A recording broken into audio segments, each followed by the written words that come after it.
요번에는 대기업 회장 비서. 사실 비서만큼 다양한 전공을 뽑는 곳이 없거든요. 여러분들이 좀 알고 계시면 좋을 것 같은 직군은 바로 이제 대기업뿐만 아니라 이제 공공기관, 공기업 비서도 포함이 되거든요. 네, 안녕하세요 여러분. 해커수작 그리고 호감부자 조은희 강사입니다. 오늘 제가 여러분들께 떠먹여 드릴 취업 튜토리얼, 자, 지난 시간에는 제가 이제 로펌 비서에 대해서 소개를 해드렸었는데요. 요번에는 이제 로펌 비서에 이어서 많은 분들이 이제 궁금해하시는 게 대기업 회장 비서. 그 악동 뮤지션 노래 나오잖아요. 대기업 회장 비서 이거. 그러니까 그만큼 되게 조금 드라마에서 다뤄지는 모습이나 이런 것들을 봤을 때 되게 좀 너무하다 이런 느낌들도 많이 생기는데, 그래서 보통 비서라는 좀 대표적인 상징이 조금 대기업 비서죠. 근데 최근에는 대기업 비서가 제가 지난 시간에 로펌 비서에서 말씀드렸던 것처럼 거의 다 파견직으로 대체되는 경향이 대부분이기 때문에 자리가 많지는 않습니다. 근데 여러분들이 좀 알고 계시면 좋을 것 같은 직군은 바로 이제 대기업뿐만 아니라 이제 공공기관, 공기업 비서도 포함이 되거든요. 그래서 이제 공기업 비서 어떤 식으로 우리가 접근을 해야 하는지, 그리고 대기업 비서는 실제로 좀 적게 뽑을 텐데 어떤 기업에서 뽑을지, 그리고 기준은 무엇인지 말씀을 드리고자 해요. 우선은 그 대기업 비서 기준은 지난 시간에 제가 로펌 비서 말씀드렸던 그 기준과 거의 유사합니다.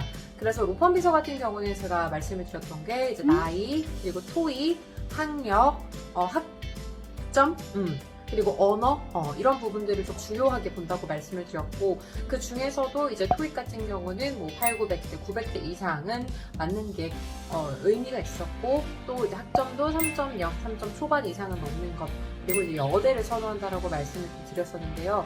대기업 비서 같은 경우도 거의 동일합니다.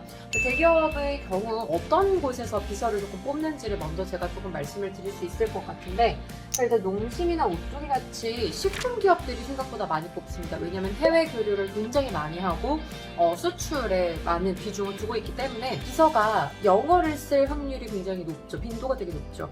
그래서 실제로 영어를 좀 잘하는 친구들을 비서로 많이 뽑으려고 하고, 여기에는 실제로 이제 이화여자대학교 같은 경우는 국제사무학과라는 아예 비서 전공이 있습니다. 그래서 그쪽 친구들도 굉장히 좋아하지만 사실 비서만큼 다양한 전공을 뽑는 곳이 없거든요. 그래서 전공을 무관하니 다른 전공을 했던 친구라고 하더라도 학점이나 언어 성적이 높다면 지원을 해보시는 게 좋겠습니다. 근데 실제로 그러면 비서, 대기업 비서가 하는 업무들은 실제로 뭐 기본적인 대표이사나 회장님의 뭐 스케줄을 체크하거나 이런 것들 뿐만 아니라 기본적인 문서 번역이라던가 메일링을 한다거나 이런 오거나이징 하는 것들, 그래서 경영지원 총무에 관련된 일을 같이 하거든요. 그래서 나중에 커리어맵으로 봤을 때 대기업 비서분들은 총무, 그리고 경영지원 파트로 가기가 굉장히 좋겠죠. 경영지원은 그냥 이렇게 생각하시면 돼요. 회사의 살림을 맡는 곳이라고 생각을 해주시면 돼요. 그래서 회사에서 지금 연간 계획, 일정 이런 것들 다 짜고 조율하고 이런 부분들까지 나중에 커리어맵으로 성장이 가능하다. 그래서 대기업 비서로 들어가면 좋은 게 직무전환이라던가 이런 부분들이 조금 더 자유롭겠죠. 사실 로펌 비서 같은 경우는 직무전환이 자유롭진 않습니다. 비서로 뽑히면 계속 비서로 있어야 한다는 게 좀 더 주요하고요. 물론 태평양 같은 경우는 다른 보직으로 이용이 가능하기는 한데 대부분은 조금 어려운 편입니다. 근데 대기업 같은 경우는 그렇지 않다는 거. 그리고 실제로 이제 무역 쪽 관련돼서 한마디로 언어를 좀 주요하게 활용하는 기업들이 비서를 많이 뽑는다는 거, 그래서 영어를 많이 본다는 걸 생각을 해주시면 될 것 같고요.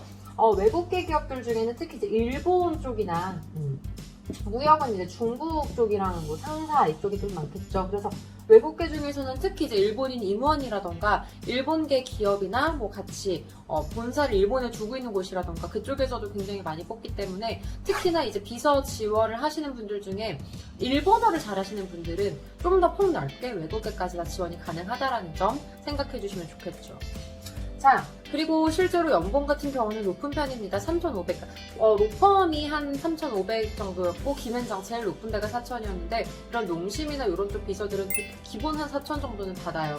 그렇지만 그만큼 조금 수직적인 분위기가 있다는 점을 참고를 해주시되, 언어에 대한 비중이 조금 높다 보니 돈을 좀 더 많이 받는다 정도를 생각을 해주시면 될 것 같습니다. 그래서 한 4,000 정도다 생각해주시면 될 것 같고요. 공공기관은 실제로 비서를 뽑는 그 비중이 되게 낮긴 합니다. 그러니까 정말 조금 뽑기는 해요. 근데 그래도 들어가시면 너무 좋은 거죠. 사실 공기업 얼마나 빡빡해요. 들어가는 데 있어서 NCS 공부해야죠, 전공 필기해야죠, 한국사 커널 다 해야 되는데 공공기관 비서는 이제 필기를 따로 뭐 명확하게 보지 않고 따로 이제 뽑는 경우가 많기 때문에 경력직을 뽑는 경우가 많습니다. 그래서 공공기관 쪽으로 입사를 희망을 하시는 분들 중에 비서 경력이 있는 분들은 일단은 조금 생각을 해보실 수가 있을 것 같은데요.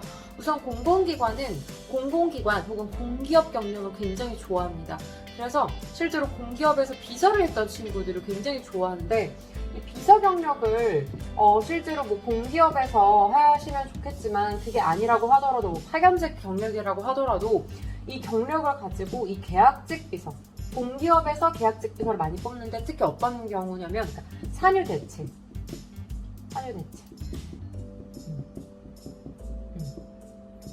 아니면 그냥 계약직 비서를 계속 뽑는 그런 곳들도 있어요. 그래서 뭐 잡알리오나 워크넷이나 이렇게 공기업 채용 공고가 조금 많이 뜨는 곳을 잘 보시면서 계약직 비서 찾아보시면 꼭 있습니다. 한 달에 한두 건씩은 꼭 떠요.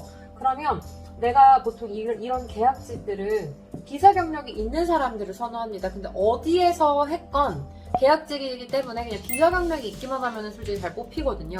그래서 내가 파견직으로 아까 말씀드렸듯 1년을 했건 아니면 6개월 했건 비서, 인사, 뭐 총무, 경영지원 쪽에서의 경력이 있으시다면 바로 이제 계약직으로 지원을 해주시는 거죠. 면접도 조금 난이도가 있기는 합니다. 왜냐면 공기업이기 때문에 구조화 면접으로 보기는 하거든요. 그래서 그런 부분을 좀 준비를 하시고 플러스로 이제 컴활 같은 경우는 준비를 해주셔야 되겠죠. 그래서 비서를 지원을 하시는 분들이 비서 자격 이런 부분들도 되게 많이 부담을 가지고 계시는데 그게 국가 공인 자격이 아니기 때문에 그거보다는 차라리 컴활 같은 컴퓨터 활용 능력 자격을 취득하시는 게 훨씬 좋고요. 언어, 컴활.